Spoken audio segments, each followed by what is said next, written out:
Boom. What up, fam? Anthony Dream Johnson here today, co-founder of the Redman Group, founder of 21 Studios, 21 Convention, here with a special episode on Sunday of the Redman Group. But again, Happy New Year, 2021. 2020 is long gone now, a couple days out. Be a great show today, first one of the Redman Group this year. Joining me today is a guy named Kyle Trouble from kyletrouble.com, and this is trouble.com. He is a manosphere content creator, entrepreneur, dating coach, all kinds of great things, and an author. So without further ado, welcome to today's show, the special guest, Mr. Kyle Trouble. What's up, man? Hey, man. Thanks for having me on. Glad to be the first guest of 2021. It's an honor. Thank you. Yeah, fuck yeah, man. I've been wanting to talk to you for a long time. I've been watching your Twitter account, like I was telling you, and different, articles and stuff you put out, and looking forward to it, man. It's going to be a great show. Absolutely. Let's roll in. Yeah. So let's take kind of a wide-angle view on this. What is your backstory with the manosphere? Like, how did you become... Is Kyle Trouble your real name? I'm not sure if that's a pen name. Kyle is my real name. Trouble is not my actual last name. Got it. Yeah, it started back in 2012 when I kind of stumbled upon the right things at the right time in my life. I was always like a pretty successful, pretty smart guy, but that part of dating I could just never understand at all. And then at the very end of 2012, I actually found Chateau Artiste, and I stumbled upon that, and my life basically was never the same after that. So about 6 months to a year after I kind of found that, I just wanted to start documenting my journey. So I kind of just started this little WordPress blog and started kind of writing about what I was learning, what was working and what wasn't. And then that kind of turned into a part-time gig writing at Return of Kings for Roosh back in the day. And then from there, it kind of became an actual business over time. And I was able to actually leave the corporate world back in February of 2016 and take on the blog and the content creation, all of that full time. And I moved out to Eastern Europe, where I still am almost 5 years later. Nice. Fuck yeah. We'll get into the Eastern Europe stuff too. I really was impressed when I went. Yes, we will. I went to Central Europe or whatever last year in Poland. I guess there's arguments about that. They debate on that shit. It doesn't matter. You're ruined anyway. Yeah, I get it, man. Matter. So here's a question though. You mentioned you found basically the manosphere itself, the red pill kind of wing of it, 2012. You got more into full-time coaching and developing a business 2016. But sorry, I'm still waking up, man. My brain is like, I had a long New Year's Eve. It's all good. It's New Year's, right? Recovering.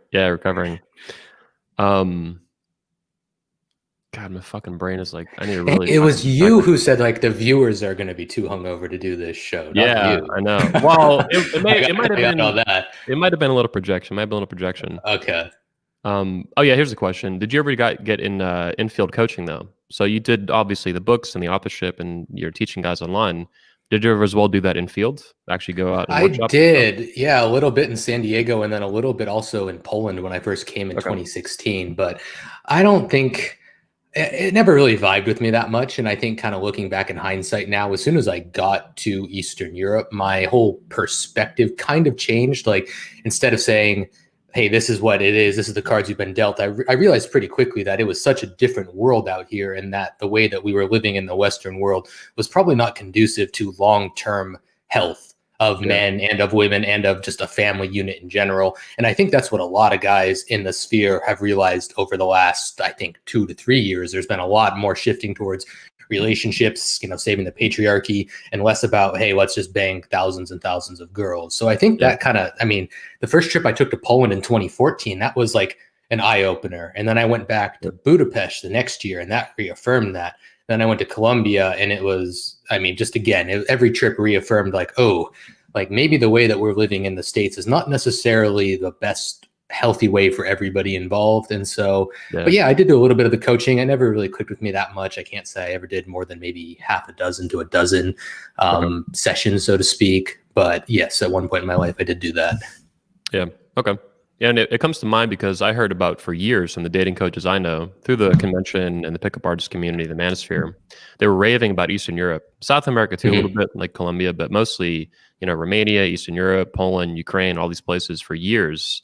And I believed them. I thought they were telling me the truth, but I didn't really fully grasp like what the hell they were talking about until I went there. The minute I saw it firsthand in 2019, like I mentioned, I was scouting for the convention and stuff in Warsaw. I fell in love immediately. I was like, everything these guys have told me for years about the women here, the dynamics, how women operate, even how men operate. The whole culture is just fucking different. Yeah. And I had been parts of Europe. And I'd been parts of Europe before that. I've been to Sweden, obviously feminist shithole. But London, Germany, and those places were different than America, but they weren't like.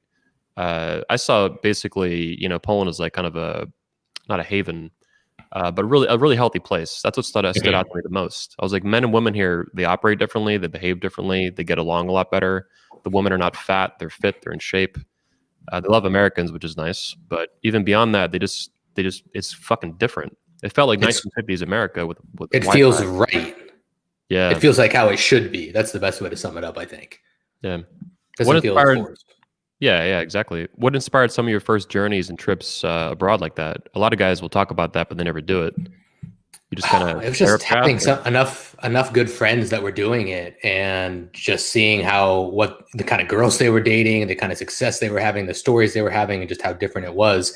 And then I think at some point, I actually did go out in San Diego with a Serbian girl. I dated a Russian girl briefly, and I didn't have a damn clue what I was doing at the time, but it was enough that it piqued my interest, and I could say, this is probably something worth exploring. And so that's kind of what I ultimately ended up doing, was just that first trip I did 2 weeks, and it was Poland, London, Spain, Rome, and then Prague in the Czech Republic.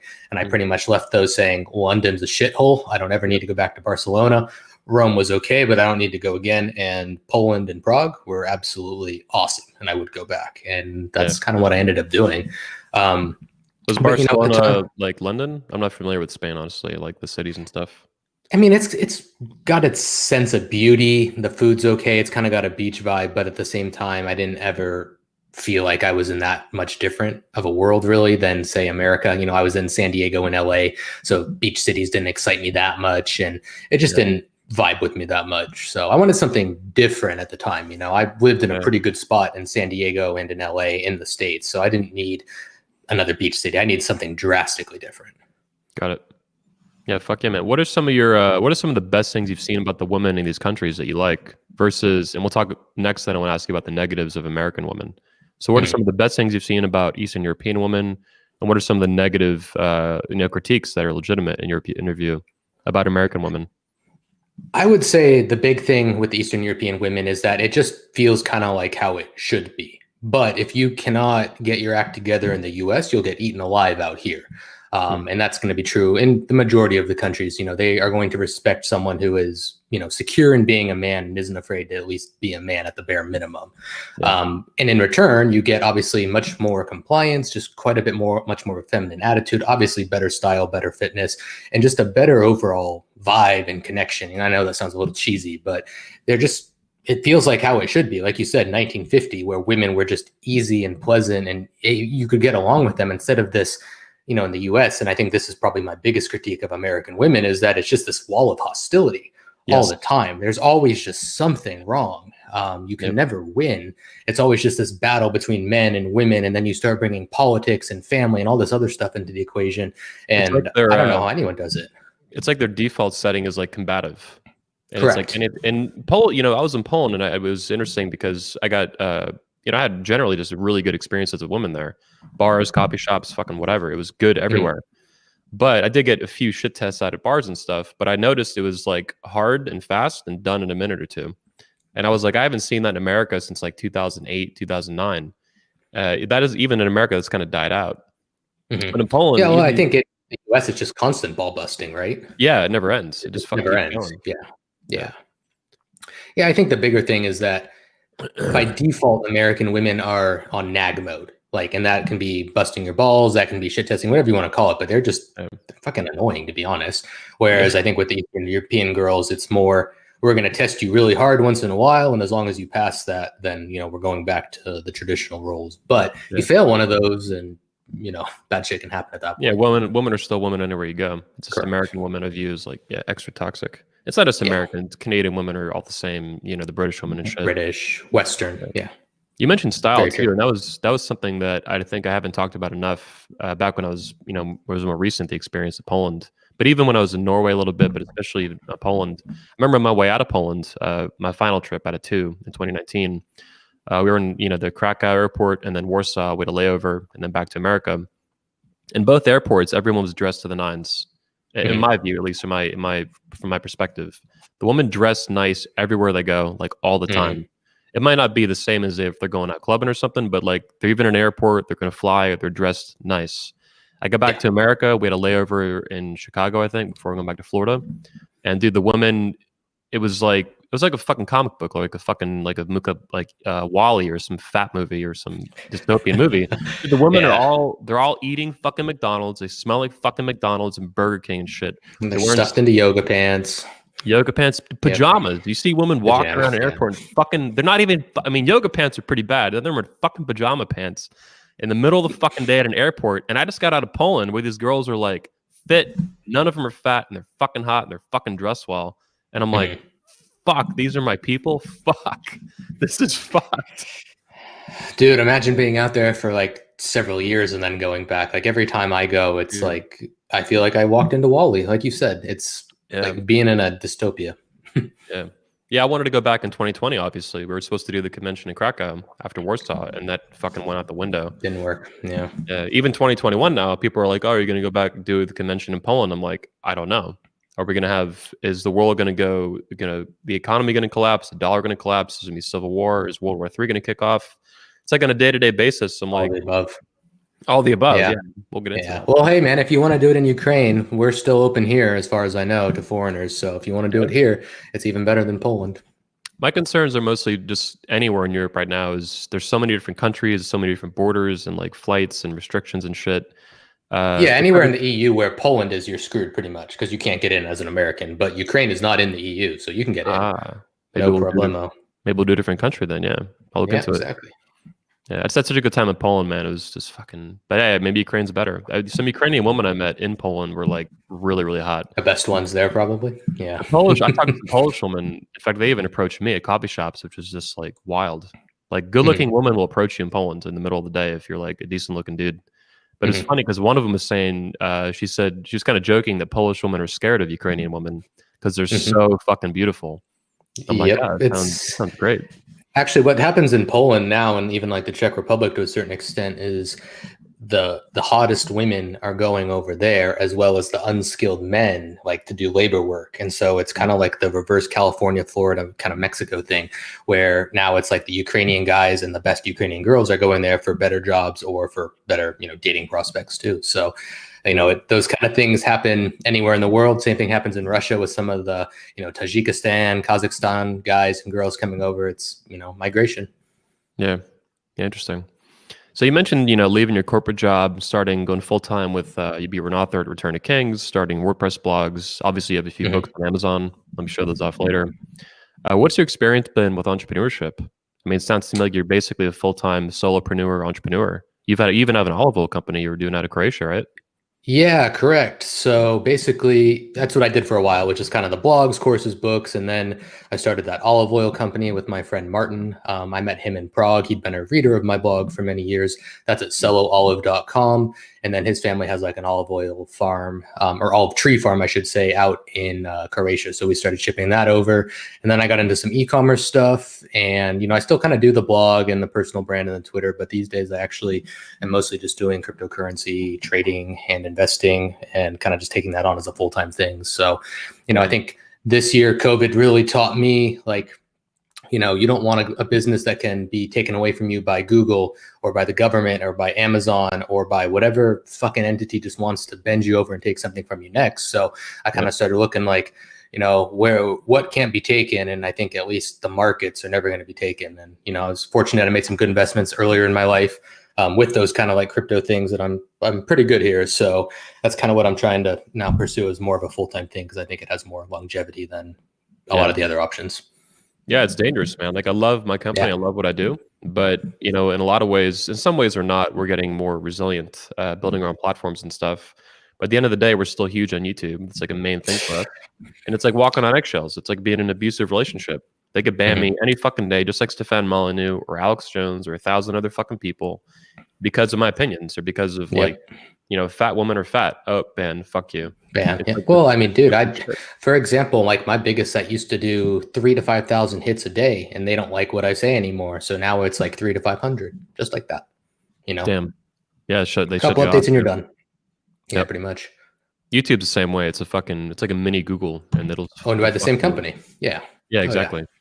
alphabet fucking. You know, and weirdo. that's what is really scary is people don't see this. Like I talk to my girls' parents all the time, and they say this suppression of speech, this suppression of thought. We grew up under the Soviet Union. They're like, what is happening in America sounds exactly like how we grew up. Yeah. And I'm like, yeah, but people in the States are welcoming it with open arms. They don't see it. They don't understand it. And I don't know. They won't until it's too late, I think. It reminds me of a game. Like, back in the day in the pickup community, there's huge debates about direct game, indirect game. And Mystery was always the advocate of indirect, at least as it would be conventionally described. But in America, I think it's like we're seeing all the censorship and tyranny, but a lot of it, some of it's from government, obviously 2020, but some of it's also kind of indirect through corporations. It's like they're trying to replace the Bill of Rights with terms of service. It's like, oh, free speech, not for you. You can walk outside your house and yell the fucking sidewalk, but as far as having a voice on the internet, nope, dead, die. Well, so yeah, the internet. Go ahead. I say that indirectness is different from the Soviet Union, for example, and even communist China. They're much more heavy-handed directly. But in America, like, oh, Amazon banned your book. Oh, too bad, private company. It's like, I have a problem with that. That really rings a bell with like Nazi Germany and Soviet Union and a lot of places where they just murdered millions of people. Well, I mean, that's coming soon. That comes next. Pretty soon you'll be shipped to a camp in upstate New York if you don't have your vaccine and you're at risk. I mean, the writing's been on the wall since fucking March of this year and people still aren't waking up.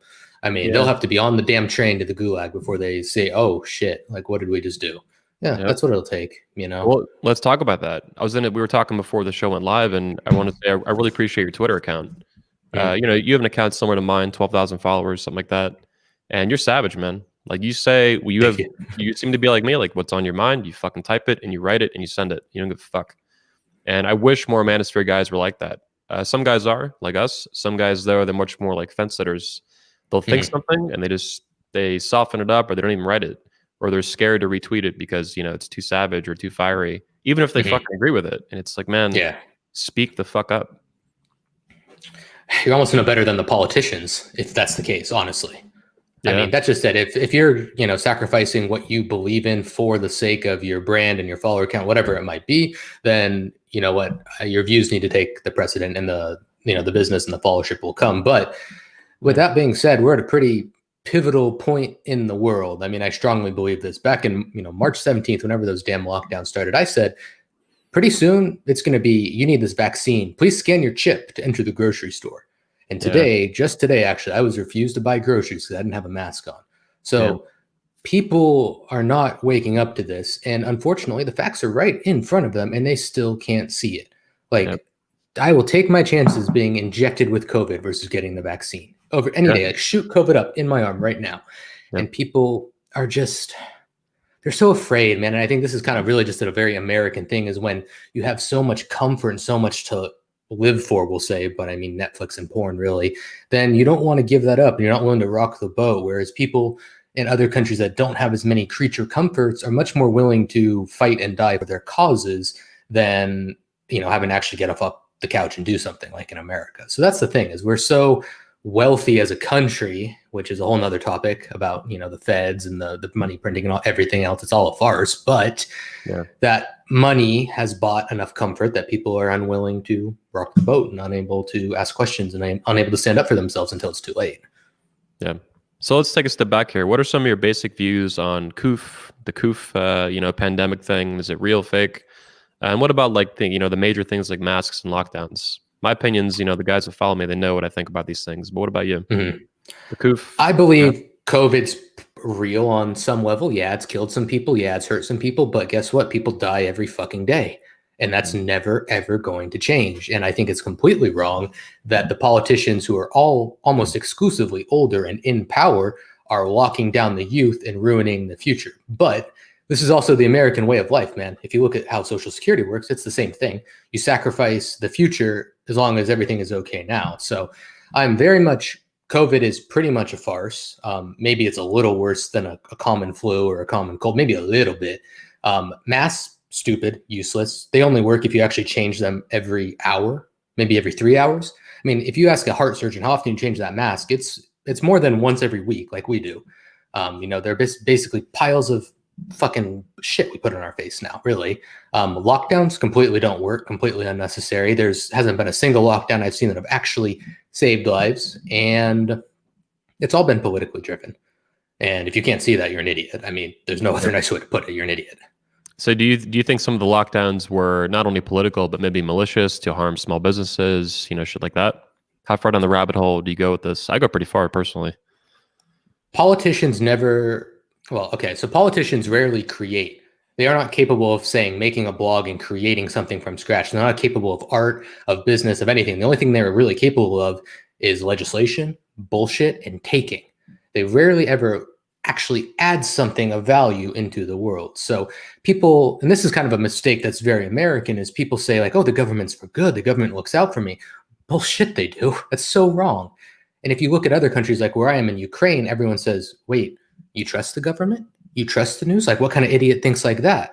So almost the majority of other countries in the world are not that brainwashed. They're not that dumb. So I believe it's a combination of small, do people really want to crush small business? I don't think that's necessarily the objective. The objective is more that a guy like Jeff Bezos has the power to crush them, and he has the power to buy the lobbyists who then can buy the politicians, and they'll sell out for anything. I mean, look at the chicks that like McConnell and what's his name, Eric Swalwell. Look at those ugly fucking whores they're banging. Like, my God, they're disgusting little Chinese threes. Fucking Christ. Yep. Fang bang. Like, fang. Yeah, bang. like at least send a fucking hot one, man. Like, I'd understand if you fell for the beautiful like Russian blonde with the blonde hair down to her waist and the ice blue eyes, but the fucking fat little frumpy Chinese bitch. Like, yeah. It's always bait as a fall for this crap, though. Like, that's why it's ugly women. So they don't need hot women. They need just gross women. Passable. Passable. Yeah. Fuck, man. Yeah. So that's kind of where I go on that. I think it's all politicians just love power. They always want more of it, and they never give it back without losing it by force. And that's very quickly the way that we're marching, I think. Yeah, let's talk about that. What are your views on the Great Reset, on the potential for civil war in America, or even World War III? There's a lot going on in the world right now, not just COVID, but all the crap surrounding it. Obviously, the election stuff, the huge fight over that.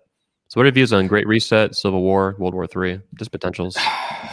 Great Reset is pretty obvious. I mean, that was the plot of a major Hollywood film and book, Dan Brown's Inferno, I think that came out in 1415, where literally a guy made a plague which was designed once released in the caverns of the waterwork station in Istanbul, would spread around the world in 3 weeks and make a third of the world infertile. So that playbook has already been written. It's totally out there, and they've talked about this for years. And it is the truth. The world is probably overpopulated. There are too many people of questionable quality, low IQ morons who are having too many kids. So that's the problem, though. But those low IQ morons that breed out 6, 7, 8 kids are the ones that they can make into good little slave workers, which is the real irony about everything anti-racist, is that that's the goal, is to turn those same people back into basically worker slaves, more or less, for minimum wage, just cheap labor. That's all they want. So the Great Reset, depopulation, totally on the cards. It's well out there. It's not some big secret, I don't think. What was the next thing before World War III? You mentioned one other thing. What was it? Potential for civil war in America. I mean, you're an American. You're born and raised here, right? Yeah, born and raised California, live in Eastern Europe. Yep. I'm prepared to never, ever set foot on American soil again, or at least not in California soil again. I think that's actually a decent reality for my life now. Oh, yeah. Fuck California. California is almost like America. Pretty much. Yeah, no, it's the epicenter. I tell people the epicenter of all the crap is LA. That's where all the poison comes from. World War III, I think, well, let's do World War III first. Start macro. Sure. I think it's going to happen, but it won't be a traditional bombs, guns kind of thing. It can't be, because they'll decimate the entire planet. It'll be an information war is what it'll be. It'll be cybersecurity. It'll be cyber warfare. It won't be taking up arms and bombing each other, because the world will be decimated very, very quickly, I think. So that's probably not going to happen. As far as civil war, again, I mean, this is where I do see it being more like guns and sticks and bones, and actually kind of more a guerrilla warfare front. But I think, ask me after January 6th, I don't think that the other side has the courage. I think once the shooting starts, they could buckle quickly. But that's the problem, is that the conservative side has taken a long time to lock and load their guns. And I understand why, to a certain extent, because once that first bullet is fired, you can't take it back. and the blood is, once it starts, it's not ending. So people need to be prepared with those consequences. But I see that coming possibly on some level. Or alternatively, there's a divorce, and these certain amount of states, say Oregon, Washington, California, was it Chicago, Illinois, Minnesota, we all become the United States Socialist Republic of Canada. Everybody else, you can still be America. We'll do it ourselves. That would be the best case scenario. But I don't have many hopes for that. Yeah, there's a lot of potentials for what could happen, man. It's so nuts. I was thinking about it when, the BLM riot and all that crap, the Antifa riots started earlier in 2020. I was looking at some of the just basic timelines of history, and I'm like, man, we haven't had a civil war in America since obviously the 1860s. It's been 150, 160 years. And I was just thinking, I was like, is it reasonable to expect America to never, ever have a civil war again? And I was like, probably not. That doesn't seem likely. No. We were founded basically on a civil war, a violent revolution. We had another civil war 60, 70, 80 years later. So it's like, is it going to go on? And same with World War III. World War II was back in the 1930s and 40s. It's been a long time. There's been major conflicts since then, but not another world war, with the potential exception of the Cold War, which some people consider like a basically long-term World War III. But regardless of the Cold War, it's like, is the whole century going to go by and there's not going to be another major conflict of some type? I don't know. No. Seems plausible. But that's a reality that I think is hard to process, because that's just a defense mechanism, man. But let's look back through history, and what's the longest period humans went without killing each other? It's probably not that long. This actually might be the longest. And I think what is going to accelerate this one too is if you look at the history of world reserve currencies, we're near the end on the dollar, which can accelerate that too. But that's like how socialism is going to work, is they hope they can give people just enough of a handout to keep those guns away. That's the plan. That's what makes sense to me, at least. I think that's what they'll try to do. And eventually that will work to start. It probably will. But it can't last, because in that kind of economy, the people aren't producing anything. So eventually they're just all living in poverty. And that's just it's all fake. The money ends up being worth nothing. Yeah, let's talk about the dollar collapse. That's a big topic that I think could spark a lot. That could be the spark for World War III. That could be the spark for an American Civil War, because that's when shit gets bad. People, you're right, or I'm all on board. They're sheep. They don't want to think. They don't want to like acknowledge what's happening. But they go to Starbucks and the expensive coffee, it's $4 or $5, and that hasn't changed much, right? The gas is still $2 a gallon or whatever right now, which is actually really low compared to what it was, in the Obama years. But if they go to Starbucks and that latte is like $30 fucking dollars, maybe they're going to start freaking out, when they can't afford the latte because it's $37, like shit like that. So what is, talk to me about fiat currencies and the potential collapse of the dollar. I'm an American like you. I love my country. I don't want to have to leave. I don't ever want to leave, but if I do, I do. I want my country to survive and thrive. I think like you want to see America survive too. Yeah, I mean, I get conflicted sometimes. Like people ask me here, why do you care so much? You're not there. You're not living there. And I said, well, like it or not, I still have family there, and I don't want to see them hurting. And the rest of the world does revolve around America, so to an extent. So that it does matter. It is kind of important. So I don't want to go back, but I don't want to see it collapse. I'd like to have it restored to a place where I would be happy to go back, but I haven't seen that yet. As far as the dollar, I think that would be more likely to kick off civil unrest, civil and war. I think other countries like Russia and like China would be able to swoop in, and, China will kick off their digital yuan or whatever it'll be. And I don't think it's going to have that much impact globally. Other people will come in and scoop up the scraps, that's for sure. But they don't like to say the word inflation. Like the Fed, the government, they don't like to use that word inflation. They say all the time, oh, inflation's so low. But like it or not, go look at the price of college from 40 years ago versus now. Go look at the price of a home in most places. Look at all those things, and it's just the purchasing power of the dollar. You go look at the graph from its inception, and it goes down a little bit, and then as soon as the gold standard's gone, it just off. Yeah. I mean, look at the price of gold. Now. That's a perfect example. Gold is $1,800 an ounce or whatever right now. Dude, in the year 2000, it was like $200 an ounce. Like, holy fuck. I was a kid then. I mean, we were middle school or whatever back then. You're about, what are you, 32, 31 at this age? 29. Oh, 29. Nice. 29. Yep. 29. 30 is a good year, man. It's fucking shit got a lot better when I hit 30. I've heard. Yeah. It's all real, man. I was skeptical and it's 100% real. Chicks dig it. 100% real. Interesting.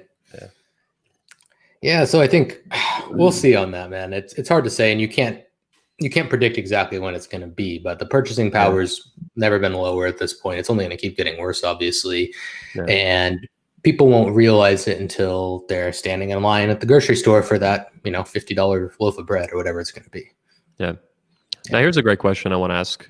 What is the connection for the average manosphere guy who wants to get better with women, who wants to improve his life in whatever way?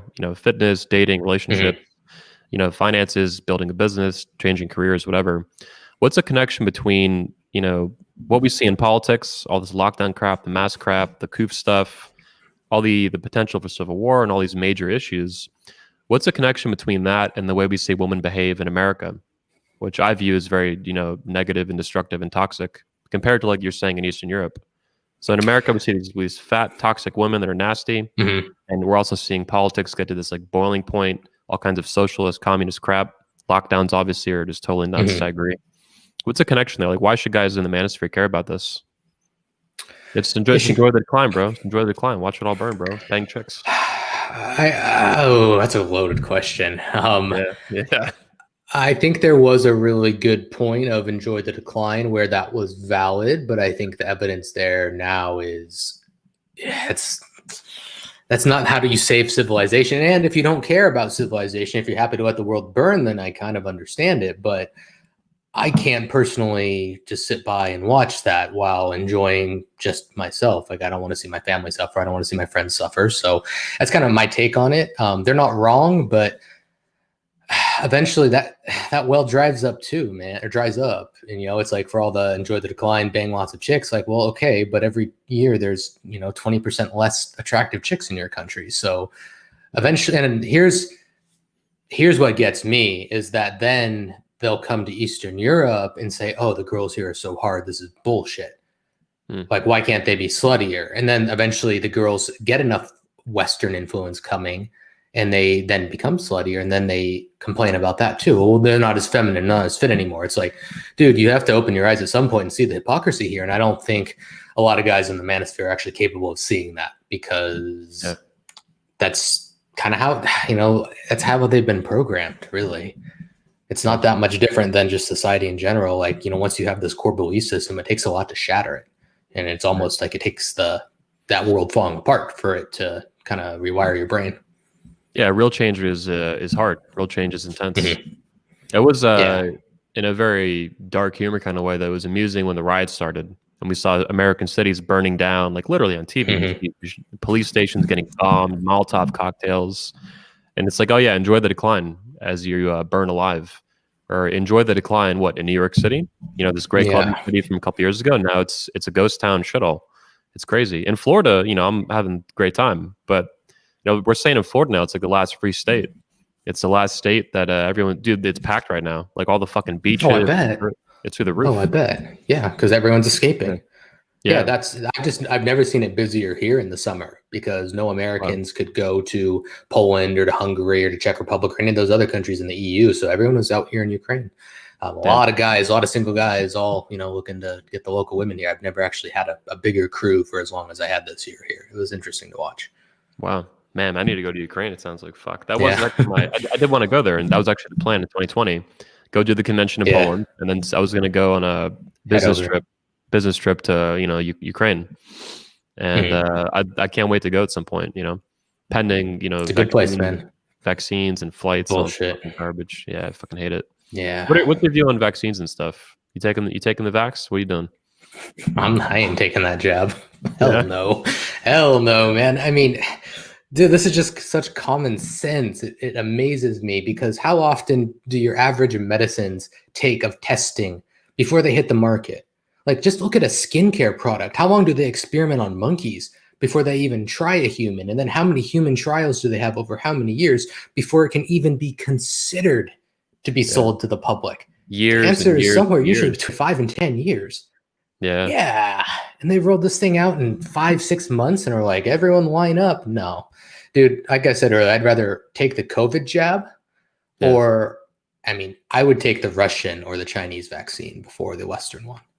Like, if it really, really came to it, I would have some many alternatives I would take before getting that, but I'd take the Russian one.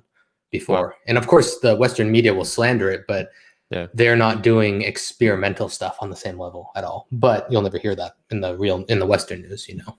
Yeah, it's so fucked, dude. Like growing up, you know, you had mainstream media, and they would rig basically different, you know, issues like the Iraq War. Obviously, politicians they would hate certain politicians like Ron Paul that wanted real change, and that's how they stacked the system. But dude, it's gotten since Trump, you know, has made. I think Trump is a legitimate, viable threat to the American regime and the establishment throughout all the West, right?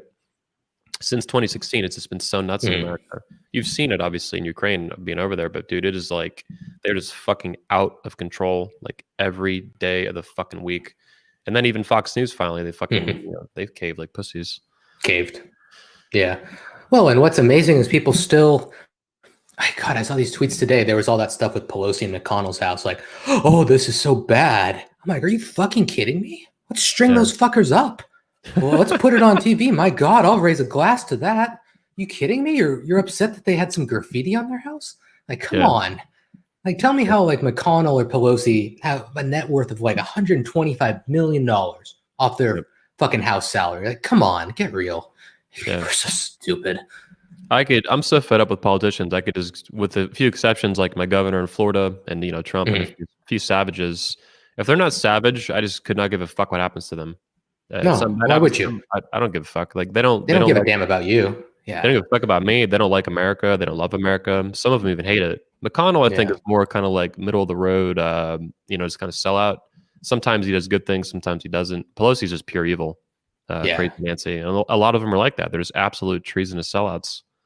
They're everywhere. It's obvious now. I mean, look at that relief bill. Yeah. What is it, $900 million or $1 billion, and how much is going to Americans? Not enough. That's for damn sure. $600. It just showed up on my account the other day. Yeah. Oh, you got it. Yeah. I wonder if I'll ever get it. Yep. Actually, I do want to answer this question here, Graham. What is your biggest number one concern about Western medicine? It's all for profit. That's why. I mean, you follow the money. It's all for profit. Like, no one wants to cure you in America. Like none. They want to treat. They don't want to cure, because curing is a one-time off payment. Then you're done. And I think it's very different to the medicine out here in Ukraine, for example, where doctors, even the top doctors, are making like maybe $500-700 a month, but they're very talented. But they want to cure you, and you're done. You're done. And just to even kind of shed some light on this subject, I actually had a acquaintance of mine fall out a window basically this year. Fell like 4 stories. Broke half of his bones, and he went to a hospital, and he actually had to have the medicine brought to him by friends. They didn't have it in stock. It was like, you have to go buy this stuff for him. And then at the end, it was like, can you please just give this doctor like $100 tip for all this service he did? Very, very different. It's not about curing, or it is about curing. It's not about treatment. So I think that's my biggest concern about Western medicine. And as far as the vaccine, I mean, just the testing, it hasn't actually been tested. There's all sorts of potential complications that can arise later. And then just follow the money too. Like I don't know the exact number, but everything I've heard, a COVID test costs $5-10 to make. And like out here, one of the vaccines in America, the Pfizer, whatever the fuck you say it, the P one, Pfizer. Pfizer. I don't fucking know. Pfizer, yeah. I just hate all this shit, dude. But I watched some of it, and I think they made like a good $1 billion, I think, off it this year. And now that company, they're set to make $20 billion next year off of it. Just that one vaccine company making that specific vaccine, ignoring all the other ones, Moderna and the other foreign ones. So it's like, it's so fucked. But it's interesting you mentioned this, the treatment and symptoms and problems, because I agree with you, first of all. Second of all, though, it rings a bell. I don't know if you have any comments on it, but in the manosphere and in even a lot of self-improvement industries, it's very similar. Some coaches, I think, are not legit dudes. They're much more just like money-grubbing fucking scumbags. And it's the same type of deal. They want to keep you, like, just to pick on RSD a little bit. I think a lot of what they did with their guys over the years, not all bad, but a lot of it, they keep guys hooked on treating symptoms and not really getting better. It's like a hamster wheel, just giving them money. New course, new course, new course, new this. It used to be DVD sets back in the day. Watch this, do this. Like, it's fucking, they don't get any better. The RSD guys in the pickup community were the worst. And me and my buddies from the, Florida, the top layer, and different parts of the manosphere I've been in it for 15 years now. The RSD guys were always going out together, were always the worst. They would just do nothing but the same dumb bullshit over and over and over again and not get better. And it reminds me of what you're saying with modern medicine. Like, they don't want to treat problems, they want to treat symptoms, and then that keeps you fucking sick. Because a lot of times a symptom can even be helpful to healing a problem. Well, correct me if I'm wrong on this, but I think a lot of like, if you go out with, say, a company like RSD for the night, they're not necessarily focused on getting you laid or getting you better. It's a good time. So they get you addicted. It's like giving you your hit, and then you want to come back for more. I think I mean, it makes sense. That's business. That's capitalism. That's how it works. But I do think kind of like with medicine, that it goes a step too far personally. You're preventing people from being better and living healthy lives. But all the info's out there, like a little bit of Googling around, reading some just obscure blogs, and you would find that, something like olive oil is probably a better cure for inflammation than any medicine or treatment they'll give you. You can go buy nice olive oil for, $12 a bottle or so, and it'll help you way better than most causes will. So, yeah, exactly. Hey, here's another question from Graham. He's a good friend, actually. Graham Miller. Kyle, what have your global travels taught you about the advantages of different systems of government, especially what would be surprising to Americans? So I think like out here in Eastern Europe, for example, it's a distrust of government and a trust of people. And I think that comes from homogenous societies. We could go into that on a whole nother level, but I don't generally believe that different cultures and different color of skins, for the most part, can get along under one umbrella. I don't think it'll work. So out here, for example, it's high trust, but they distrust the government. So that is when the government knows that they will be kept in check to a certain level, they tend to be better to their citizens. The government should fear its citizens, not the citizens fearing the government. And we have the exact opposite in America right now. So, for example, Ukraine, they ran their president, Yanukovych, out of office and out of the country as recent as 2014. So the current guy who's in there now, Zelensky, he knows that's on the cards, on some level. So that's always going to influence how people react and how they're willing to rule over their citizens. And for example, I look at my parents in California who've basically been locked down since March, more or less. And out here, we had a lockdown at first and it sucked, but they lifted it. And then they said, we're going to lock down for 2 weeks, just on weekends. And they did that in November, and they did that and it was over. And now they said there's another one, January 8th through 24th. After the holidays, so people could still see their families. So when people distrust the government and aren't afraid of the government, that is how a society should function. Yeah. And that's very American, and I think I agree with you 1,000,000%. It's very healthy. Yeah, the government should fear its people, like you're saying. Yeah, the president got out of Ukraine. Absolutely. Fuck yeah. You should be afraid that your citizens will march on the Capitol and string you up. Yeah. That's how you should react. That's how you should make policy with that in mind. I wish more guys in the manosphere would talk like this, because you're exactly right. Our country, America, was founded on this. It was founded on rebellion and this kind of behavior, tar and feather, and all this shit. It's dude. We had the revolution over tea tax, dude. Look at the fucking taxes now. Look at cryptocurrency tax. Like, we started the country over tea. That's my concern with crypto, man. Is like, if it keeps going, it's doing so great, and it's like this outlet for freedom, and it's like, man, these fucking politicians are gonna hunt that shit down, like, because they hate freedom, and crypto is like such a good way around it. We'll see what happens. Yeah. Do you have any thoughts on precious metals compared to crypto? Before crypto was a thing, obviously precious metals were the thing to have. They were a very good hedge against inflation and monetary crap from the government fucking around. So precious metals. Any thoughts? Outdated now. There's room for them, but it's outdated. And so the government has obviously shown before they will confiscate it. FDR confiscated gold and then said, we're buying it for this price and this is the new price. So that's been clear for a while. Now, as far as crypto, Bitcoin is certainly not 100% secure. It's certainly not totally private.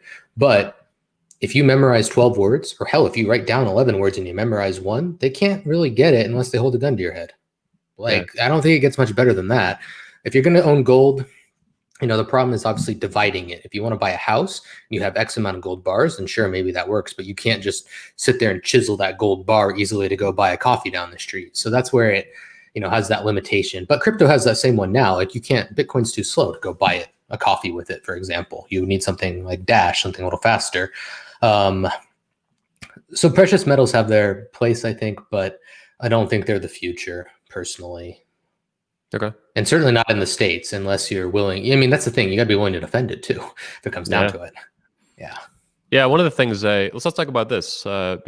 pivoting off of gold and silver a little bit, and that came to my mind again a lot. I've been collecting gold and silver for years. My accountant, my CPA, and my accountant always wants me to start like 401ks and IRAs and stuff like that. And I'm always like, nah, I don't trust the fucking government. Money in the bank is just dangerous. They can take it. Gold on my house they could take it, but it's a lot harder because I have a lot of guns and ammo. And in 2020, I stocked up on more guns and ammo than I ever have in my life.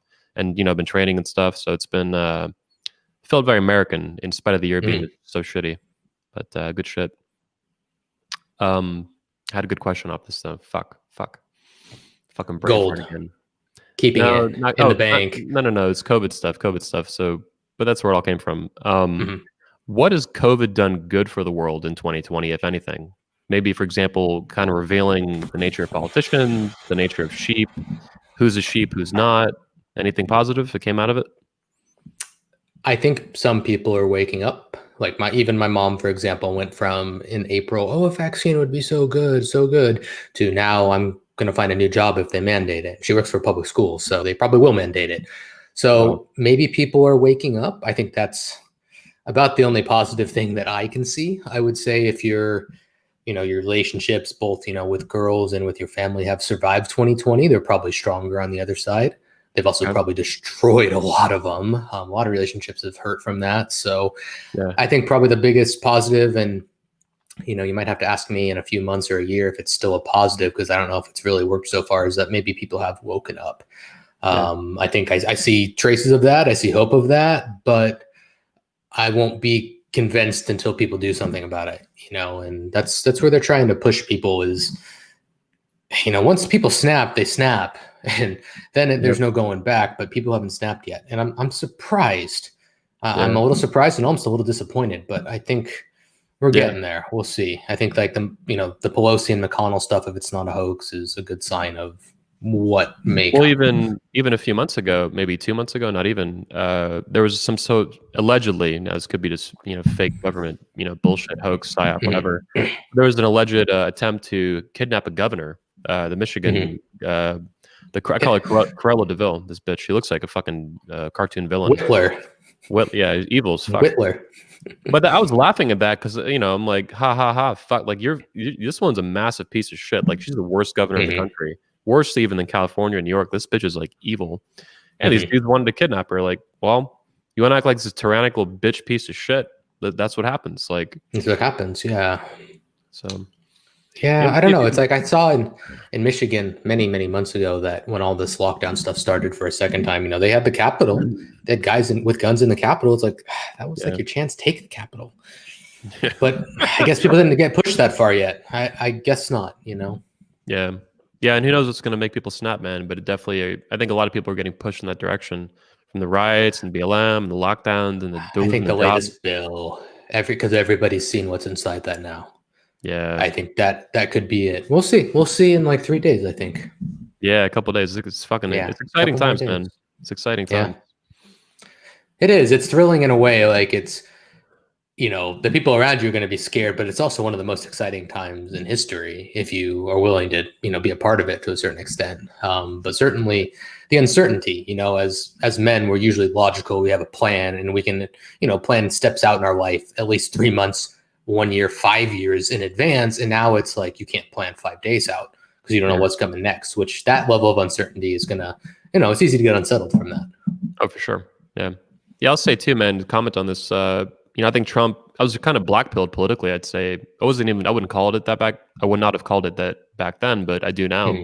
Politically, I was kind of blackpilled before Trump. I was a huge Ron Paul fan. I understood how dangerous the Fed was, the globalist kind of agenda, all this crap. And I'm like, this is not only is the political system broken to the point of danger for the country, dollar collapsing, economy collapsing, who knows, man, communism and shit. But there was just nothing being done about it, like nothing. Ron Paul would try, I think, doing what Trump eventually succeeded at doing, infiltrating the Republican Party, getting the nomination, getting the presidency. But Trump is, in my opinion, the first real ray of hope the country's had politically in a long time. The first non-criminal president we've had since Reagan. And it's miraculous what he's done. Whatever happens in the next couple of days and weeks, like, fucking civil war could break out for all we fucking know. But Trump's just been so awesome, man. I love it. Yeah, I think I had more hope when he started. And I have hope, and I think, they obviously know a lot more what's going on than I do. So I hope there's a bigger plan in place, because he's talking about election fraud for many, many months. So I hope he had a real plan to either stop it, which he didn't do, or to expose it and ultimately still win. So I don't think he's an idiot. I'm sure he had something up his sleeve, and I guess we're going to wait a few more days to find out what that is. But I'm going to wait and see, before making my final judgment, what he does over the next 4 years. If he stays in this, if he drains this swamp, I want to see these executive orders come down, and I want to see it get fucking better, because he really hasn't done that much for your average person, in my opinion. He's drained the swamp some, but I don't think it's really made life better for your average American people. And if anything, he's poured gas on that fire. So if he wins again, I really hope we see some major fucking progress. And well, let's just hope that is the case. Do you want to see people prosecuted for treason, go to jail and shit? Yes. Oh, well, I don't want to see him go to jail. Execution. Yeah, I want to see way worse. He brought back the firing squad. I mean, that was like, yeah, I know. Impressive. Yeah. Yep. Right. Yep. I didn't even know it was banned, honestly, but yeah. No, it takes a lot for me to say that someone deserves that, but some of the politicians in our country clearly do. Oh, for sure. And I'll fucking say that. It's obvious. I mean, just from a logical perspective, there has to be at least, and this is like really lowballing it as an estimate, at least a few dozen elected officials in America who have committed treason, do so on a regular basis, are on the take from a foreign nation, and are actively acting against the United States. It's like, why aren't there, prosecutions for this? We have due process. You can get killed for this. You go to jail. Like, why? I think you're being generous with a dozen. I know. I know. Yeah. But no matter what, house, probably. There's no fucking chance. There's 0% chance there are not elected officials in the federal government, never mind the states and the governors, at least some, that are on the take, that are committing literal, deliberate, on-purpose treason. They're getting bribed, blackmailed, whatever. Yeah, people got to go to jail or worse. Like, that's what needs to happen. I think the country would be a lot healthier if that happens. Lock her up, Hillary, all these fucking people. No, that's just it, man. Is we're so fearful of death, but yet we don't have a punishment like that because we're so afraid of it. And that's the whole thing with COVID too. It's like, this is like a way of life. Like, people die. That is just reality. And you know what? If you want to be really, ruthless about it, we live a hell of a lot longer than anyone else in human history. Like, people didn't used to live past 40, 50, 60. Now you get like 85 years. That's pretty damn good. And most of kids used to die and shit when they were young, like all kinds of fucking crazy shit. Exactly.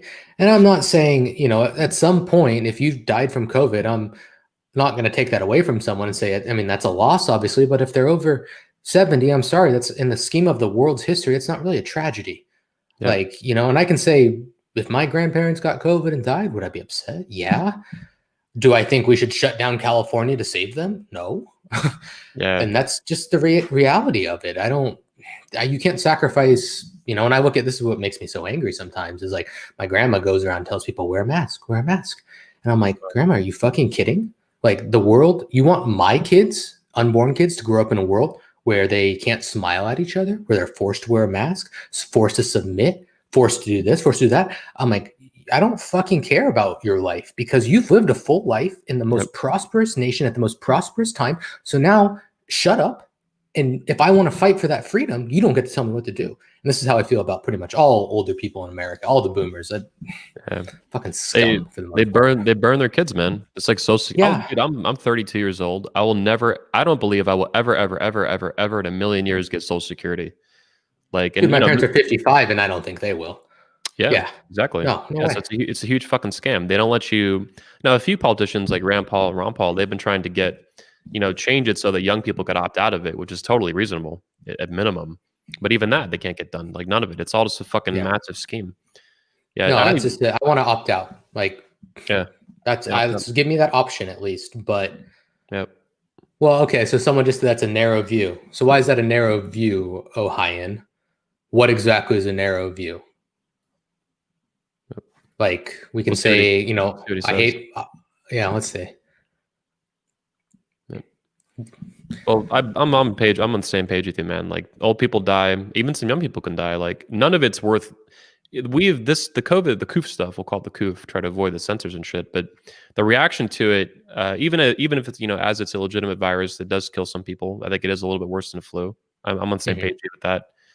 It could be, unless it's fucking Ebola, unless I'm going to go to the fucking grocery store, catch this virus and die the next day bleeding out of my fucking eyeballs. None of what we've done has been reasonable at all. Justified. None of it. No. Like, no, and if it was Ebola, it would have passed faster. When you have Yeah. a disease that kills at that kind of rate, it burns. it burns through. Yeah. Yeah. So he But says, like, I'm only thinking of myself. So you didn't really explain yourself at all here, man. But I said, I dislike what the boomers do and what they stand for. I believe that my children and all future children of the world should grow up in a free world. Yeah. And I don't think that we should be sacrificing the youth so that the people that have lived in the best times of the world can milk out a few more years in a fucking nursing home. That's just my opinion. No, it's insane the way the boomers and all that, the way they've treated politics and legislation and dumping shit on their kids and grandkids is disgusting. Talk about thinking only of yourself. It's sacrificing the future of your country and for your kids just so you can have your fucking stock account do better or your home. Like, fuck this shit, dude. But this is something else that's kind of ties into what we were talking about earlier with Eastern Europe, is that I have a couple friends here in Ukraine where, like, one of them, he's 26, maybe 27 now, and a few years ago, his parents and his grandparents came together to buy him his first apartment when he moved to the major capital. I mean, it's not a great apartment, it's on the outskirts, but they, from their small little town, came up with $30,000 between all of them to buy him his first place. And that doesn't happen in America now.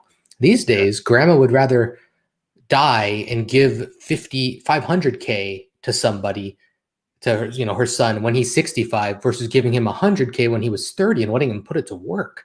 Like, and that's the whole point too, is that they don't understand that the purchasing power has gone down.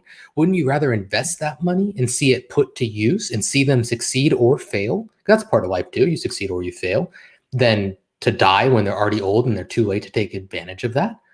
Like, that's the way I look at it. Like, I will, if I go to the grave with millions and millions and billions of dollars and my kids' dreams are dead because they didn't have the financial, ability to do it, I'll have failed them. Like, this is very simple to me. I'd rather give less early than more later when it's too late. Yeah. Now, you mentioned kids and, your kids in the future and stuff. You're not a father right now, right? Not that you know of? No. Yeah. Nothing I know of. Not that I know of, exactly. Now, but you mentioned also earlier, in the manosphere, we've seen kind of a return to patriarchy, fatherhood being a more important issue. I think it's even a new wing of the manosphere. Fathers are starting to kind of organize more cohesively. Whereas before they were kind of distributed between, MGTOW, men's rights, red pill, kind of its own thing. But what about you? Do you want to become a father someday and build a family? What's that going to look like? Yeah, I do. Yeah, no, I do. I'm going to do it here. I see no reason to do it in the West. I see this, a year ago, it had said, like, this is a place that's going to continue to grow, and I'm in on the ground floor. And I think that's still going to be the case because it's just better off. So yeah, I have every intention of doing it. I think it needs to be done, and it does worry me, the world that they will be born into and then be inheriting. But that's kind of a part of every parent, and all you can do is your best. But I mean, frankly, the world needs some more smart people and some less retarded people, so I got to at least do my part. Yeah. All right. Fuck yeah. I'm on the same page, man. I'm really worried about the state of America in the West. It could go really good. It could go really fucking bad really quick. And a lot of different kind of ways it could go south. But I still want to build a family. I want to do that at some point. Yeah. I'm 40, start that. And it's scary, man. I mean, people have done, even in the dark ages, people were having kids, but it's like, they weren't living in, we get another dark age, I think, is a possibility for the West. The West could collapse more or less like Rome did. We could see worldwide communism, globalism, high-tech tyranny, chips, chip your fucking face, chip your fucking hand, vax this, vax that. It could be really fucking bad, man. But you gotta do what you gotta do. Yeah, I mean, that's just it, man. I think that's kind of programmed into all of us, and that's the human part of us, is passing on your legacy. And people want to take that away. They want to chip you. They'll make you a computer. They want to just make you another cog in the machine. And that's, if you look at the way the propaganda is now, everything is about to have less family, for the environment, for the world, et cetera, et cetera. And that's taking away a part of what it means to be human. So the best thing you can do in that case to resist, so to speak, is to have kids. Yeah. Well put, man. Fuck yeah. For, man, that would have been, really out of place 10 years ago in the manosphere. It would have. Yeah. It would have. Even 5 years, I think. Yeah. Yeah, for sure. Yeah, for sure. Let's take a Graham wants to know if I'll have 10 kids. 10? Oh, yeah. I don't know about 10. Graham has to do that. 3 to 5. 10? Yeah. I don't know about 10. I want to go for some of our speakers at the convention have a lot of kids. Tanner Gudsey has 5. I think Coleman 5. Jeff has like 7. 9. Something? Jeff No. Putnam 9. Yeah. Michael That's a Foster lot. has 7 or 8. I think he's probably gonna have more too. Yeah. He says he's gonna use his wife's fertility basically till it runs dry, like literally just keep pumping her full of babies till the clock runs out. That's what they're meant to do. Yeah, exactly. Women need to get wifed up, knocked up to live happy, like 99% of the time. Yeah, a few maybe we'll go do something else. Fully agree. But the others, some need to get wifed up, knocked up, man. Now let's take a step back though. Again, what are your views on? I bitch about feminism constantly. This is maybe not the best word, but I'm constantly just railing against it. I fucking hate feminism in about 10,000 different ways. What are your views on feminism, on the state of the West for gender relations, the way women behave? We hit on this a little bit earlier, comparing American women to Eastern European. But how do you view feminism? Is that a big issue for you? How do you see that? I think it's as big of an issue as you do. I think, kind of judging by what I see on your Twitter and your work, you think it's like kind of the root of all evil. And I think my thought is it's more just one cog in the machine of evil. Sure. But I agree. You're right though. It does break down. That's like the most intimate, most inner part of what it means to be human. So when you take that away, that kind of male-female dynamic, it does kind of just rot from the outside. Feminism in America it's poison. It's, and it's literally poison in a pill because they're all on birth control from age like 11, which is fucking ridiculous. But you're right. It goes outward from everywhere when men and women can't just get along and there's no predefined roles. And now we have all this confusion because you can't have a gender on a birth certificate or whatever it might be. That's where society decays, because men need women and women need men. And like it or not, no matter what anyone says, women are not going to be men and men are not going to be women. And typically what they're trying to do in the West, though, is to usurp the men and make the men weaker. Because if you really, really nail down to it and you think about it, like, who has the ability to start a war, to break out and overthrow a government? And I hate to go down this road here too, but if you look at it, like, what races of men truly have an opportunity to do that? Who has the actual ability, the cognitive and the physical, to do something like that? And you'll see, if you look at that, you can pinpoint very clearly, like, why do they want, especially white men, to have less families and less babies and to be usurped? And it's very obvious when you look at it. And I say this as a half Asian guy too. So that's my opinion on it. Yeah, white women are doing the worst actually with fertility in America. It's all downhill. Exactly. But it's white women are actually the worst. I attack white women. I make fun of white women for that. You're last place. Why the fucking last place with this shit? Yeah, so in every category. You make a point though. A lot of people, and I get that argument, that feminism is just one cog in a larger machine of globalism and communism, socialism, all kinds of stupid, very toxic collectivist crap. But the reason I argue so heavily against feminism, I attack it so fiercely, like you're saying, is I do see feminism as basically my vision of it and how I understand it. It's the root mechanism to attack, the relationship between men and women, which in my view is the foundation of the species. We've been fucking and breeding and making families in some form or capacity since literally the dawn of the species. And what attacks the relationship between men and women more than feminism today? It may be communism. Maybe it's a child. People say feminism is like a child of communism and the stuff. But I'm like, no, but it's not, because under communism, you look out here and people still had kids. And that was the most important thing. Yeah. And the men were still men and the women were still women. So actually, I actually kind of agree with you on that. You're right. We've been fucking in caves and making babies and doing the whole family stuff since the dawn of time, regardless of what the government was or what the state of the world was. So actually, I totally see your point on that. And I don't think communism is necessarily a deterrent to people making families. Maybe they would limit themselves, but I don't think it's a deterrent, to be honest. Yep. Yeah, I mean, communist China, you had their one-child policy as an example and shit like that. But even that changed a little while ago. But if I see feminism in America and the West, Canada and all this shit, it has a life of its own, independent of its relationship with communists. And I'm sure they've tried to weaponize it at different points. Yeah, it's a useful tool to brainwash women. But at the same time, it's like it has a life of its own at this point, regardless of where it came from. All the celebrities and the hashtags and the nasty women, all the whole state of the culture is just falling apart. It's in America now. It's basically just fat women and sluts. Like our once great nation of all these great. There was a famous philosopher I think that came to America a while ago, de Tocqueville, I think was his last name. Mhm. And he commented that in America, like our greatest asset was our women. This is Mhm. like 1920s or 10s or something, so over 100 years ago. But now it's like, you got to be fucking kidding me. It's just pajama pants and McDonald's and fucking sweatpants everywhere, and they fuck 30 dudes by age 20. They've been on birth control since they were 12 years old. Mhm. There's massive sluts, and they think it's normal to act like a man. They want to they want to have their first kid at 39 years old. Mhm. It's like fuck up after fuck up after fuck up. That's what I look at communism and globalism, and it's like these things are big problems. Great Reset. Some of these people are just psychos, man. Bill Gates and shit. George Soros. But it's like the country's fucked anyway. We have gender relations are fucking collapsing right in front of our eyes. And the dating market and the manosphere, I think, are at the forefront of that, trying to understand that. Would you argue, though, that it hasn't taken that long to program the women this way? And if we can manage to overthrow the governments, then maybe they can be unprogrammed within 40 years? Yeah, that's my goal. Because they're followers. They're followers. That's their natural instinct, is to follow. Yeah.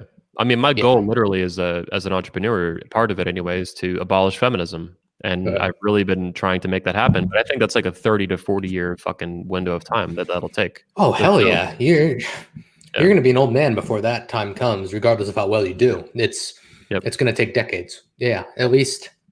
I mean, basically, I'd say the women of my generation, your generation, I'm 29, they're fucked. So the kids they raised are fucked. So maybe the ones after that, maybe. Yeah. I completely agree with that. Millennial women in America they're doomed. Like a few will be okay, a percentage, a few percent will maybe turn their life around, do something better. The other 80, 90%, they're just fucked. They have fucked themselves up so hard, so fast, so deeply.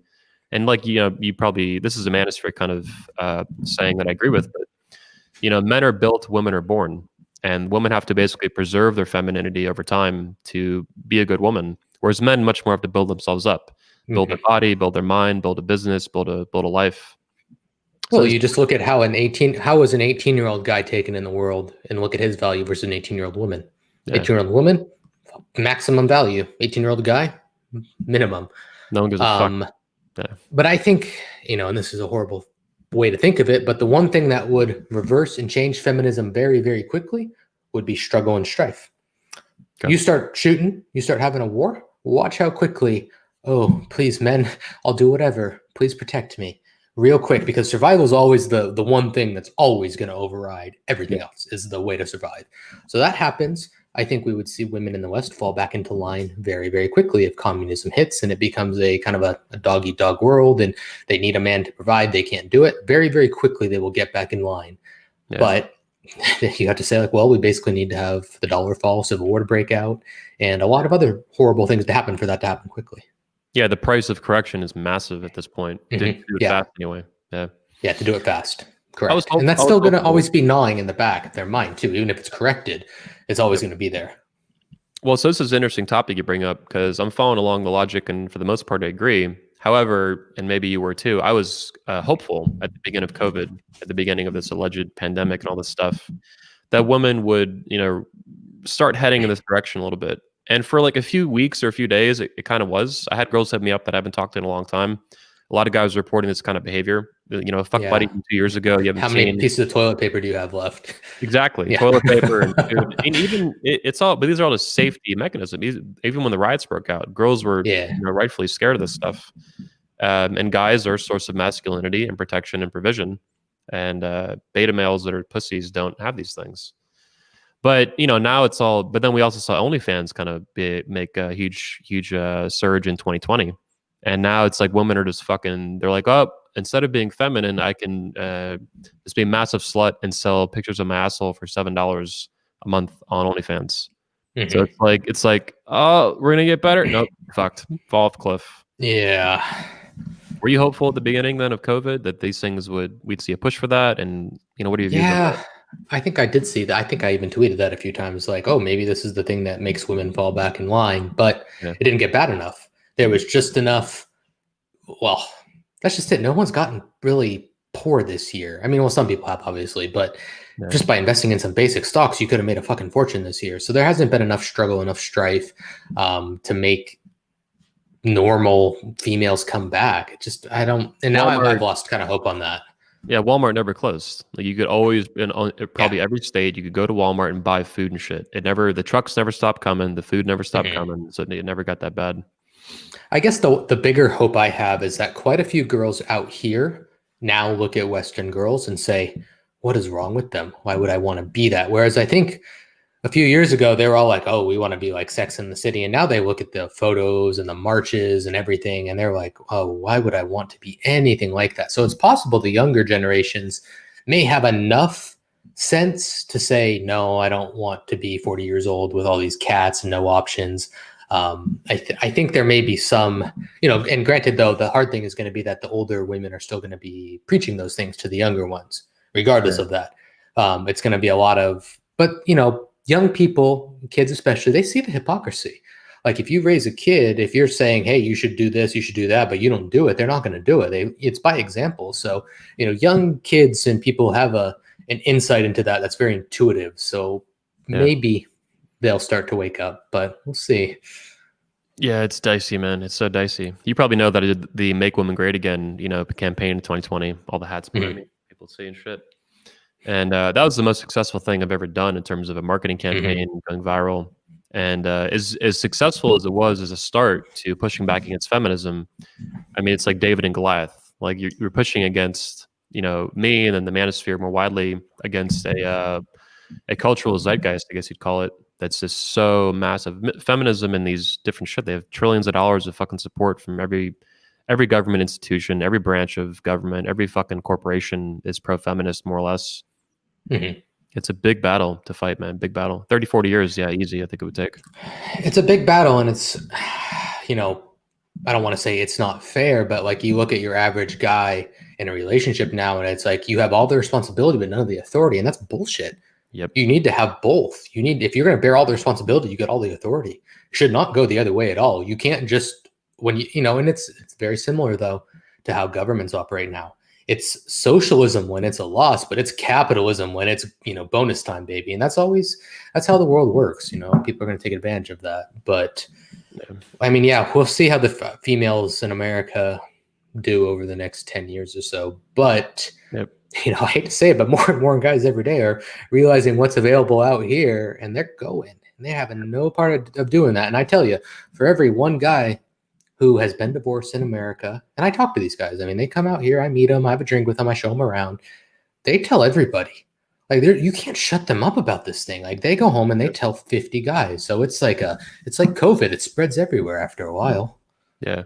No, I was amazed, and I would say one of the main take homes from Poland that I had is that my standards for women went up through the roof.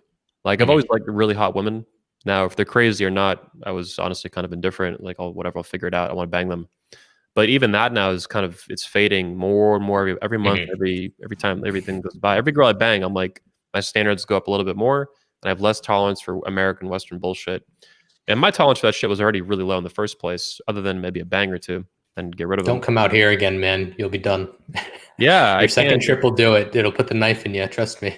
I've seen the light. That's just in Poland, and I'm sure it's even. So let's talk about that then. What are the differences, if you can name some of the major ones that would be interesting to guys, between the different countries for the women there? Like I've only been to really Poland and a few Ukrainian, Russian women I met, but Ukraine, Romania, Belarus. Yeah. So there's a pretty fine line, I would say, like Poland, Hungary, Czech Republic, Central Eastern European countries, pretty well off in the scheme of things. And they've definitely gone a little more Western, and their women are just a little bit more average, I would say. You go to Ukraine, you go to Belarus, and you can go to my Twitter feed right now at Kyle Trouble. Go scroll down through the media pictures and look at the Belarusian ball from New Year's Eve. Like, go look at those photos and tell me, like, I mean, yeah, it's like, okay, yeah, poor guys there living under Lukashenko. Like, wow, they get their pick of all these girls. And yeah, so Ukraine, Belarus, Russia, I think with my personal taste, it's kind of a tier of its own. And then if you go kind of towards the southeast, you'll get a little more of a kind of a Mediterranean look. So Serbian, Romania, Bulgarian. I think Romanian, Serbian are pretty high up there as well. And then you kind of get. I think you have experience in Croatia. I mean, part of your company was dealing a lot in Croatia, right? What are the women like in Croatia? My family's from there, my maternal family. I don't know much about the women there, but what I will say is that those countries, like the Balkan region, so that's Serbia, that's Croatia, that's Romania, that's Bulgaria, they're a lot more cliquey. So like you can go out to say bars here in Eastern Europe and you can, talk to strangers and they'll be pretty friendly.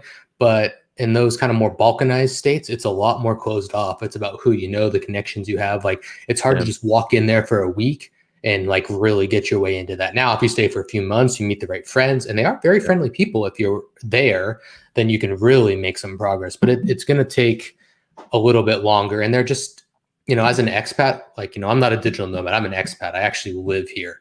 There is certain limitations by too small of countries and too small of cities. So when a city is only 1 million people and there's really only one like central area that's nice, you run out of options really, really quick. And you start to see the same people all the time. So it can be helpful to be in a bigger city that's just a little bit more, I guess I'd say even westernized. You got to find that right middle ground, to be honest. Okay. Yeah, I'm going to check it out, man, assuming the world doesn't blow up or travel becomes impossible in the near future. Croatia, Ukraine, Poland, I really need to go back. Yeah, I should have a lot of family. Yeah. I should have a lot of family in Croatia too, distant, extended, but should be able to find them. Matisic. Well, dude, you should be looking into a passport. I was back in 2010, 2011, because it was before my grandma died, which would have made it easier. She died in 2011. But I think I might be eligible to get one with Croatia. And I was calling the embassy, for Croatia and New York and all the shit. And so I would have had to go there, but I might figure that out because, I'm not opposed to having a dual passport, dual citizenship. I applied for my Italian one at the midpoint of last year, and hopefully it'll be coming any day now. I'm knocking on the wood, hoping for it, but get that settled, man. And that applies to everybody. Was that family-based, or how did you get great grandfathers from Sicily, so I'm eligible for it technically. But you got to find all the documents. I'd have birth certificates, death certificates, marriage certificates from everyone from great grandfather, all the way down to my mom, my sister, me, 21 people ish. But yeah, it can be a difference maker. I'm hopeful I'll get it, but don't put it off. And this applies to anyone, in the chat who's listening to this. You have European descent, do your research, find out quickly, and get on it as soon as you can, because that's a great fallback option. I actually found out when I was doing the research for this, I just didn't end up executing on it, but I found out because I was taking pictures of birth certificate, like you're saying, shit like that. My grandfather was actually born in Vienna, Austria, and then he was born, but then he was otherwise raised in Croatia. And even his son, my uncle, didn't believe that. I'm like, Dominic was born in Vienna. It's what it says as birth certificate. And he's like, no, he was born in here. I'm like, no, it says. I mean, I wasn't there. I wasn't there, but that's what it says. Like it says Vienna very clearly on it. Yeah. I need to go. I need to go there, man. A lot of my family's been there and stuff, visiting and all that. I need to really go there. Exciting. Such a different way of life, man. It really is. I mean, we certainly have our pluses about American culture and American way of life, but there's a lot of pluses to the European way of doing it too. Yeah. Fuck yeah. Yeah. What are some of your wider thoughts on now you've mentioned, we've discussed the manosphere. You've seen it evolve, since you've been in it, 2012. Very similar for me. I found it in 2005. I'm kind of watching it, been a part of it for a long time. What are some of the ways you think the manosphere has helped men? And what are some of the ways you think it's maybe failed men as a community and how it needs to do better? It's helped men because it's given them the truth. And I don't think there's a good way to give someone the truth when it shatters the whole way they've been raised. And I think, you can't put the gloves on and do it in a gentle way. So I think it does a good way of shining lights on very difficult truths and giving men the ability and the resources to cope with it. I think the downsides is that it suffers from what many like online communities do. It becomes very cult-like, and there's no room for schools of thought outside of a certain way of thinking. And in reality, the world is not so black and white, and everybody kind of has to carve their own path. So there's always a framework, but you can deviate outside of that framework. And that's what I wish people would say, is that there's room outside of what we've given you, that you can do your own thing as long as you kind of stick to the principles. And I think, I think, honestly, man, I kind of think like for game and pickup in the manosphere, for all it does, it can also destroy you. And I think too many people become a little bit too wrapped up in what they are and what their belief system is to the point that they won't change it. And then they're kind of the blind leading the blind. Yeah. That's kind of my take on it. I wish it was just a little bit more, I don't want to say open-minded because that's kind of like, to a certain extent, you don't want to give people that ability to deviate back to the norm, go back to being blue pill. But, there is room for thought outside of it. And I think like right now, we should all be united and on the same page more than anything, and I think to a certain extent, the people that are just brushing this off, like you said earlier, like enjoy the decline, like whatever, the world's going to burn. Like, well, okay, but what are you going to do when the world burns? Are you going to be happy with that? Or are you going to bitch about it? So if you don't stand up now and you don't fight for it, then guess what? You've lost your right to complain later. You're fucked. Yeah. A lot of guys would say, "Oh, if the West falls, you can just go somewhere else." Thailand, Eastern Europe, South America. It's like look easy. Look at the world in 2020. I mean that shit. It's like COVID. The lockdowns and the tyranny and the globalism and the crap is fucking everywhere. It's better in certain places, Florida, where you're at, Thailand and stuff. I'm watching people there, but it's none of those places are immune. Our governor could be impeached by some globalist communist, coup. And Florida could get locked down. It could be, just as much of a shithole as anywhere else in America right now. I mean, the same with every other country on the chopping block, potentially anyway. So it's like if the West falls, there's nowhere to run, I mean, maybe certain places like Russia, China will do better, but it's that's just it. You're going to go to a place. Well, and this is the hard part. People have a hard time getting over is like, well, you're going to go to one of those countries that has been labeled as a, communist shithole. Like personally, I'd be happy to go to Russia. I'd probably love it. Like I'm quite happy if worst comes to worst there. I speak some Russian now. I understand the culture. I'm happy to go to Russia. But is your average guy living in, San Francisco going to be happy with that? Probably not. He's not going to understand it. He's not going to understand the culture, how it works. He won't have any grasp of the language. So it's, I mean, that's just it. It all depends. If you're willing to go down with the ship, then sure, let the world burn, enjoy the decline. But I personally can't live with myself doing it that way, Yeah, being an American, man, like both, I was born and raised in America like you, and so many men have died to the country, so that the country exists and exists in some resemblance to its founding principles and vision, and the Bill of Rights, the Constitution, the Declaration of Independence.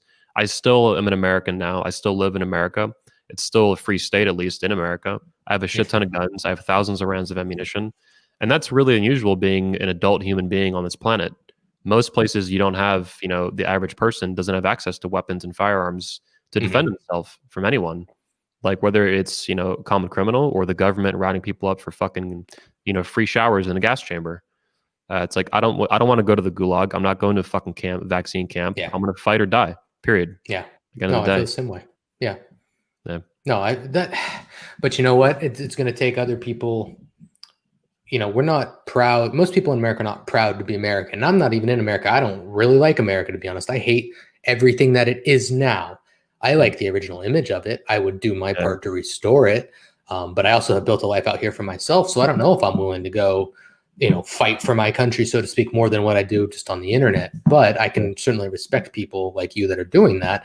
And I think if you're going to be ignorant and stupid about it, then you don't get to complain either way. And I don't think that's my big pet peeve is you shouldn't be shaming people who are willing to stand up for fighting for what you have. Yeah. Most of my fans by far were very supportive of my positions with, COVID and all this crap throughout the year, the lockdowns and attacking all of it. But some people weren't. There was always a few, 5%, 10% of the audience that are still like in some ways, kind of sheepish. And it really, even some guys I know for a long time, and they were angry at me being a business owner, doing the convention and attacking the mask mandates and all this crap. I'm like, first of all, I don't give a fuck. Second of all, fuck you. I love my country. I love freedom. I'm not going to surrender my business doing a convention if I can avoid it and fight for it like I did. And all of it. It's like as an entrepreneur and a business owner, it's my job to be a leader in some respect, especially with doing a convention where I literally have to lead and manage it. But even any business owner in America. What kind of fucking men are like pissed off that you're running a convention and not requiring masks? Like, go read some fucking stats, man. Like all the info's out there. If you put in 20 minutes of work, you can see all of it for yourself. Like, my issue from day one though has always been the mandates, because some people are coming at me and they're like, "Why are you so anti-mask?" I'm like, I mean, I think they're stupid, but I don't really care if you wear one. I care about the mandates. I care because a mask mandate is not a mask. A mask mandate is you as a corporation or a government trying to force me to put something on my fucking face I don't fucking want. And it's like, this is not kosher. It's not okay. Like, this is not the plague. Dude, I'm all about freedom of choice. You want to get the vax? Yeah. You want to line up for the fucking death jab? By all means. Like, you probably are stupid. We could do with less of you in the world. Yeah. You want to wear a mask on your face? Okay. You want to hide in your house all day? Okay. But don't interfere with my life. That's all I want. I don't care what the fuck you do as long as you don't interfere with mine. I flew to Istanbul like last month, and it was ridiculous. I had like a scarf mask or a bandana, and I just had it, pulled up, and the guy comes over. He's like, "That's not a real mask. It's not a real mask." Oh Flight my attendant. God, dude. And I'm like, he's like, "I'm the head flight attendant. I have the authority to do this." And it's like, holy crap, this is just 1984. Just fucking tyranny. And you know what? This is my bigger problem is like these low paid stupid fucks like security guards. Like, you're a fucking Paul Blart mall cop. You're making $5 an hour. You shut the fuck up and you don't tell me what to do. You don't have a damn clue what you're doing. And it's the same thing with flight attendants. But you know what? People love power, man. And if you're a loser in life, any chance you get to flex a little bit of power, they will fucking grab onto it. And that's why it's so effective. It's because they have all these little low peon dorks who will never amount to anything in life getting to tell everyone else what to do. And they love it. Yeah. I'll shift gears a little bit here. We're going about an hour and 26. It's 2021, brand new fucking year. Earth went around the sun. Whoop-de-fucking-do, right? Another time we survived. At least we did, right? And at least the world isn't completely burning down just yet. Could be soon. What are your hopes for 2021? And how can guys in the manosphere succeed in 2021? Like, what are some of the basic foundational things they really need to get in their head to kick ass this year? You got to find that balance between being aware, because I don't think it's smart at this point to tune out of all of it. You got to find that point of where you're aware, but where it's not affecting your day-to-day life and your mood too much. And that's a really fine line to walk. And I don't know exactly, I struggle with myself sometimes. Like, yeah, Mike, someone making $5 an hour is fucking beneath me. Sorry, I got to read this comment. Yeah, they are fucking beneath me, dude. Yeah. I was a fucking engineer, graduated college early, built a business, moved abroad. Yeah, fucking Paul Blart shouldn't be able to tell me what to do. If Paul Blart becomes better off in life than me, then he can. Until then, no. It reminds me of people who attack Trump. He's like, "Oh, he's so dumb, blah, blah, blah." It's like, this guy's literally a billionaire and the president. Like, I think he's smarter than you. In fact, he's probably a lot smarter than you are, and you're calling him dumb. Like, exactly. It's fucking, Anyway, and a flight attendant too. They get so butthurt about a hierarchy of life. It's like, no, this person's more successful than you. In some way, they're better than you, obviously, or luckier, but most likely they're just more skilled or persevered or whatever the fuck the case was. Yeah. Mike, you're wrong, though. They shouldn't tell me what to do, but they do anyway. So, yeah, if I take that, that makes me beneath them. So, honestly, man, shut the fuck up. You don't have a clue what you're talking about. Anyways, what was I saying? Oh, so yeah, you want to balance that difference between what you can... what you're willing to tune into and what you're willing to, just move forward with. So you mean like pay attention to the world burning, but don't let it consume your attention and destroy your mindset and your kind of mental health? Correct. Like, check Twitter once a day for 20 minutes. Don't spend 20 hours a day on it, kind of thing. Because you can go down that rabbit hole for a very long time. Other than that, look at a second passport. Look at a online business that will at least allow you to get out if you need to. And I think this is kind of the very basic thing, is have that plan of that point where you're done. At what point, like I keep telling my parents this, like, what's it going to take for you to leave California? Do they need to be shooting down the street? Find what that limit is for you and stick to that plan and don't deviate from it. So have that plan. And when you're going to act on that plan, at what point triggers you to act, then act on it. And I think that will give more people a peace of mind than anything else. So I mean, develop boundaries, like lines in the sand. Yeah, exactly. You don't want to wait till it's too late. So that's just it. If you're like, well, is it going to get worse? Is it going to get worse? Is it going to get worse? Then eventually it will get worse. And if you don't have that boundary drawn, then you're not going to act when it matters. And, I want to use this analogy, like as I've really learned to trade crypto and stocks this year, is if you don't set that stop loss and you don't set to your plan, then, all of a sudden you're $1,000 in the hole and you're like, oh, it'll bounce back. And then it's 2,000 and then it's 3 and it keeps going. It keeps going. It keeps going. If you don't have that get out plan and you don't stick to it, you get stuck in emotional thinking and gambler's fallacies, right? Yep, exactly. Yeah.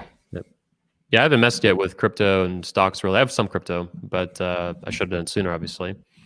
But I know it can be dangerous. A lot of guys, especially now, you have so many normies getting into it. It's like, man, these people, like a lot of people now, is dumping even more money into it, and they don't understand anything about it. And I think it's fantastic. Like I love it, but I know it could also tank and then come back up and then go 100,000 and then it could go 10,000. Like, you know, we don't fucking know. We're gonna find out. Yeah. Last question. What is the? I would say number one, but you can do two or three. You don't have to narrow it down that much. What is like in your view though, the main thing that men don't understand about women? Like, what is the number one or two things that they just fuck up constantly? You're a coach, you're an author. You know, you've taught a lot of guys around the world. What is that? Most men in the Western world have been told their whole life that men and women are equal, so we expect them to think the same way we do. And in reality, they think very differently. And I would argue they also think at a much less intense level and much less capable level than we do. So they are emotional creatures that act purely off of emotion. And rather than reacting to that emotion, you should learn to manage it as opposed to being reactive. Understand that there's going to be things that you don't understand. That's a really key point. But that doesn't mean you actually need to understand it. You need to simply deal with it. Because it's never going to make sense to you because you're totally wired in a different way. It's never going to make sense. And I think that's the big thing and that's as far as relationships go. As far as just dating in the Western world, you should realize that you just need to have a set of balls, and everything you've been told about being weak and being nice and all that's all crap. Don't listen to any of that. So that would be my two pieces.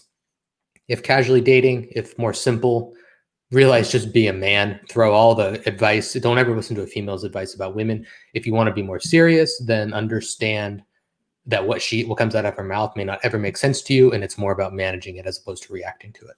Like, don't get sucked into her world, her emotions and all that. Yeah, exactly. Because they'll change in 30 minutes anyway. So it doesn't matter. Yeah. Nice. Well, it's been a great interview, man. I had a lot of fun. It was. Yeah. Thank you. Appreciate it. You coming on. Last question now, sort of, just tie it off. How can people find you on Twitter, website, and what are your books named on Amazon? King's Code on Amazon. That's kind of the one I usually sell. And then at Kyle Treble on Twitter, kyletreble.com. I did daily emails for a while. I don't really do them much anymore because I'm more focused on other things. But all the hot takes, all the good stuff is pretty much just on Twitter these days. So, got it. Fuck yeah, man. Yeah, I love your Twitter. I retweet a lot of your shit. Thank you. Appreciate it. Yep, I like yours too, man. I think thanks. We're on the same page, and we need more guys like us to, fight the good fight for what it's worth. Some people have to do it. Yeah, speak the fuck up. Yeah. Yeah, exactly. And I'd love for you to be at we'll see if we do it in Europe, but the 21 convention someday. Love for you to be a speaker, man. It'd be a good time. Yeah, man, let's do it. You want to do it in Ukraine next year? You let me know. We can make it happen out here. I might. And I wasn't aware that it was in the EU, so that's interesting. I know that's a big deal with flights and restrictions and shit, so maybe that's where it'll end up being.